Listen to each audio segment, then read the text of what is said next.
নমস্কার, আপনারা শুনছেন প্রেম আনমোল হোতা হ্যায় বাণী। আমি আপনাদের হোস্ট বাণী। গত এপিসোডে রাশিল নিজের এবং পরাগের বৈবাহিক জীবনের সত্য খোলাখুলি বলেছিল। আজ আপনারা শুনবেন স্বপ্নিলের প্রেমের অপ্রত্যাশিত প্রকাশ, আমার নতুন অর্জন এবং উইকেন্ডের জন্য এমন এক রোমাঞ্চকর প্যাকেজ যা আমার হোশ উড়িয়ে দেবে। গর্ব এবং গ্লানি। আমি রাশিলের প্রশংসা করলাম যে ও বিয়ের আগে পরাগের কাছে কিছু লুকায়নি। রাশিল গর্বের সাথে বলল, পরাগের ব্যবহারে আমার মনে ওর জন্য শ্রদ্ধা তৈরি হয়েছে। আমি এখন নিজের ভাগ্যের ওপর গর্ব করি। এটা শুনে আমি ভাবলাম যে স্বপ্নিলের সাথে বিয়ে আমার জন্যও গর্বের বিষয় হতে পারে। হঠাৎ দস্তক। 2 সপ্তাহ পর শুক্রবার আমি ক্লাস থেকে ফিরলাম।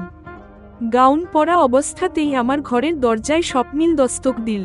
আমি ঘাবড়ে গেলাম এবং আমার হাত দুটো অজান্তেই ভাঁজ হয়ে কাঁধের ওপর চলে এল। স্বপ্নিলও কিছুটা কুঁকড়ে গেল। সাফল্যের বর্ণনা। আমি চাইনি এই সুযোগটা হাতছাড়া হোক। আমি তাড়াতাড়ি পোশাক বদলে ওকে আমার অর্জনের কথা জানালাম। আমি সার্ফিংয়ে লেভেল 3-এ পৌঁছে গেছি এবং এখন বেস্টির ওপর স্বাধীনভাবে বসে ওকে মাঝারি গতিতে দৌড় করাতে পারি। কল্পনা এবং আসক্তি।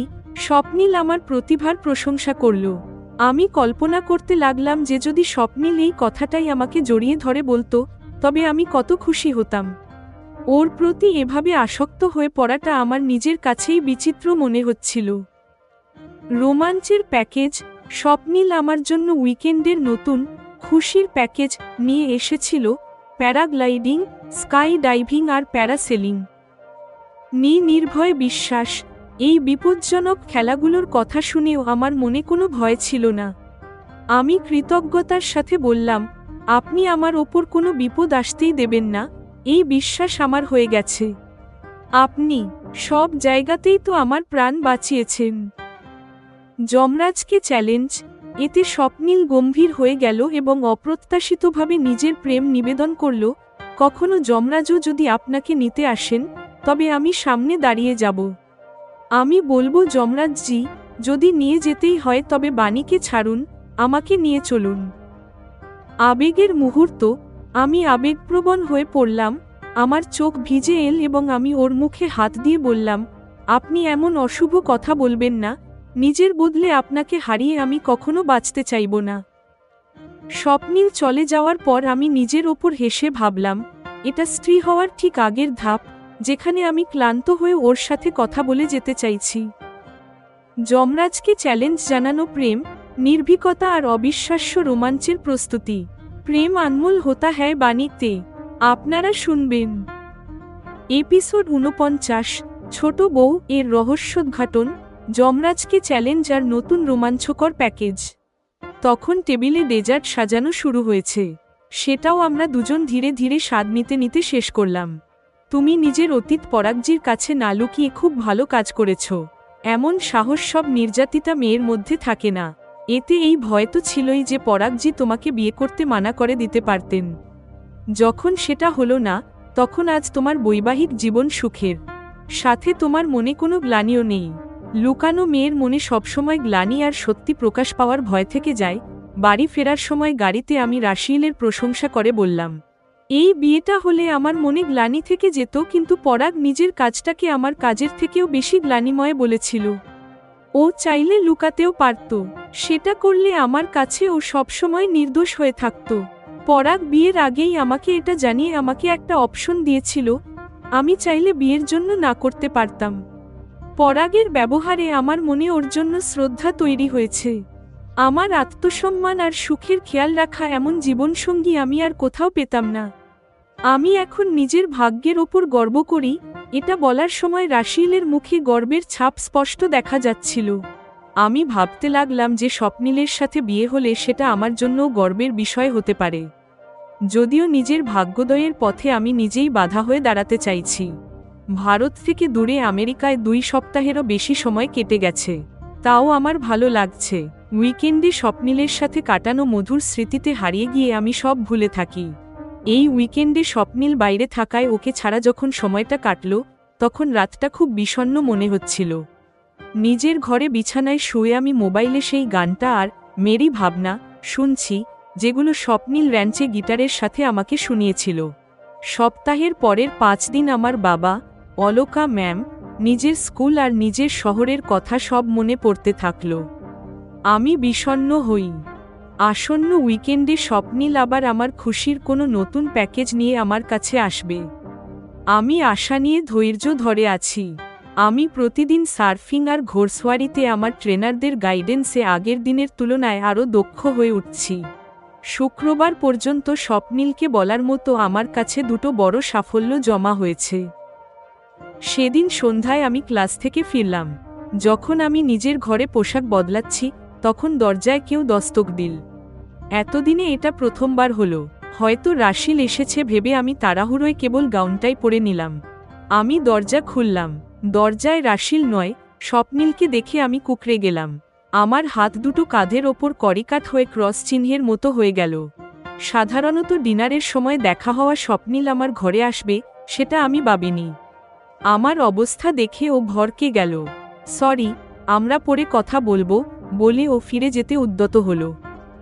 পরিস্থিতি কিছুটা অস্বস্তিকর হলেও আমি চাইনি এতদিন পর স্বপ্নিলের সাথে একা কথা বলার এই সুযোগটা নষ্ট হোক। আমি ভেবেছিলাম রাশিল এসেছে। আপনি ভেতরে আসুন, আমার শুধু 1 মিনিট লাগবে। আমার গলায় কৈফিয়ত আর অনুরোধ দুইই মিশেছিল। আমি একপাশে সরে গিয়ে ওর ভেতরে ঢোকার জায়গা করে দিলাম। ও যে কারণে এসেছে সেটা হয়তো জরুরি, তাই ও ফিরে না গিয়ে ইতস্তত করতে করতে ভেতরে ঢুকল। স্বপ্নিল সোফায় গিয়ে বসল। আমি ওর ওপর নজর রেখে ওয়াশরুমের দিকে এগিয়ে গেলাম। ওকে মাথা নিচু করে বসে থাকতে দেখে আমি নিশ্চিন্ত হলাম। আলমারি থেকে প্যান্ট আর টি-শার্ট নিয়ে ওয়াশরুমে ঢুকে পড়লাম। স্বপ্নিলকে বেশিক্ষণ বসিয়ে না রাখার জন্য ঝটপট মুখে জল ছিটিয়ে গাউন ছেড়ে প্যান্ট আর টি-শার্ট পরে নিলাম।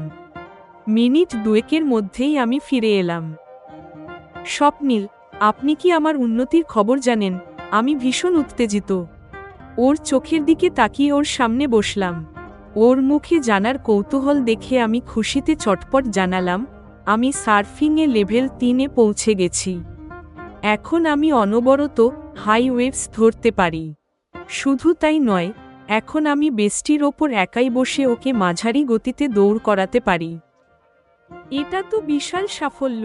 আপনার মধ্যে যে অসাধারণ প্রতিভা আছে, সেটা আমি প্রথম দিনই বুঝেছিলাম। সেই জন্যই আমি ট্রেনার ঠিক করেছিলাম। স্বপ্নিলের গলায় উৎসাহ আর আনন্দ দুইই ছিল। আমি কল্পনা করতে শুরু করলাম, যদি স্বপ্নিল আমাকে জড়িয়ে ধরে এই কথাটা বলতো, তবে আমি কত খুশি হতাম। ওর প্রতি এভাবে আসক্ত হওয়াটা আমার কাছেই বিচিত্র লাগছে। আমি এই মধুর কল্পনায় হারিয়ে গেলাম। ঠিক তখনই স্বপ্নিলের গলা শোনা গেল। ও জানাচ্ছিল, বানি, এই উইকেন্ডের 2 দিন আমরা প্যারাগ্লাইডিং, স্কাই ডাইভিং আর প্যারাসেলিং করতে চলেছি। আজ আপনি 2 দিনের আউটিংয়ের প্রস্তুতি নিয়ে নিন। আমি এটাই জানাতে এসেছি। উইকেন্ডের জন্য ঠিক এটাই আমি আশা করছিলাম।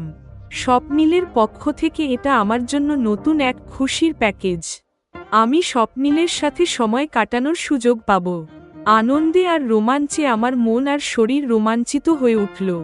ওগুলো কি আমি জানতাম না, তাই জানার কৌতূহল হলো। স্বপ্নিল, এই প্যারাগ্লাইডিং, স্কাই ডাইভিং আর প্যারাসেলিং ব্যাপারটা কি? আমি নিঃসংকোচে জিজ্ঞেস করলাম। ও আমার মূর্খতা দেখে হাসবে কি না আমি সে চিন্তা করিনি। কিন্তু স্বপ্নিল হাসল না। স্বপ্নিল খুব ধৈর্য ধরে একটা ছোট বাচ্চাকে বোঝানোর মতো করে আমাকে প্যারাগ্লাইডিং আর ওয়াটার স্পোর্টসের কথা বুঝিয়ে বলল। ও বলল কিভাবে প্যারাশুটের সাহায্যে হাওয়ায় ভেসে থাকা যায় আর সমুদ্রের সৌন্দর্য উপভোগ করা যায়। ও স্বপ্নিল, এগুলো তো সব মারাত্মক বিপজ্জনক খেলা। শুনেই ভয় লাগছে, কিন্তু তাও বলি, আপনি সাথে থাকলে আমি নির্ভয়ে সব খেলায় অংশ নেব। আমার এখন আপনার সাথে থাকলে কোনো ভয় লাগে না। আপনি আমার ওপর কোনো বিপদ আসতেই দেবেন না, এটা আমার বিশ্বাস। আপনি সব জায়গাতেই তো আমার প্রাণ বাঁচিয়েছেন। আমার গলায় স্বপ্নিলের প্রতি কৃতজ্ঞতা আর অগাধ বিশ্বাস ছিল। বানি, এগুলো তো কিছু না। কখনো যমরাজও যদি আপনাকে নিতে আসেন, তবে আমি সামনে দাঁড়িয়ে যাব। আমি বলবো, যমরাজজি, যদি নিয়ে যেতেই হয় তবে বানিকে ছাড়ুন, আমাকে নিয়ে চলুন। স্বপ্নীল ভীষণ গম্ভীর হয়ে কথাগুলো বলল। আমি উঠে গিয়ে ওর মুখে হাত চাপা দিলাম। আপনি এমন অশুভ কথা বলবেন না। নিজের প্রাণ বাঁচিয়ে আপনাকে হারিয়ে আমি কখনো বাঁচতে চাইব না। বলতে বলতে আমি ইমোশনাল হয়ে পড়লাম। আমার চোখ ভিজে এল। সরি, আমি আপনাকে দুঃখ দিতে চাইনি। এগুলোতে কোনো ঝুঁকি নেই, শুধু আনন্দ আছে সেটাই বলতে চেয়েছিলাম। আমি চাই আপনি এমন খুশিতে সময় কাটান যা সারা জীবন মনে থাকে। বলে স্বপ্নীল উঠে দাঁড়ালো। বসুন না, যাওয়ার এত তাড়া কিসের? আমি অনুরোধ করলাম। এখন নয় বানি, কাল তো দেখা হচ্ছেই। আপনি অনেক ক্লান্ত, এখন বিশ্রাম নিন আর কালকের জন্য রেডি হন। বলে স্বপ্নীল আমার কাঁধে টোকা দিয়ে চলে গেল। ও চলে যাওয়ার পর আমি বিছানায় শুয়ে পড়লাম। নিজের ওপর হেসে ভাবলাম, এটা স্ত্রী হওয়ার ঠিক আগের স্টেজ, যেখানে ক্লান্ত হয়েও স্বপ্নীলের সাথে কথা বলে যেতে ইচ্ছে করে। আমি সত্যিই খুব ক্লান্ত ছিলাম, কখন যে ঘুমিয়ে পড়লাম বুঝতেও পারিনি। মিনিট 25 পর ঘুম ভাঙল। কালকের জন্য ব্যাগ গোছাতে বসলাম। আমি জানি, আগের দুবারের মতো স্বপ্নীল এবারও আমার জন্য সব রেডি করে আনবে। এপিসোড 49 সমাপ্ত।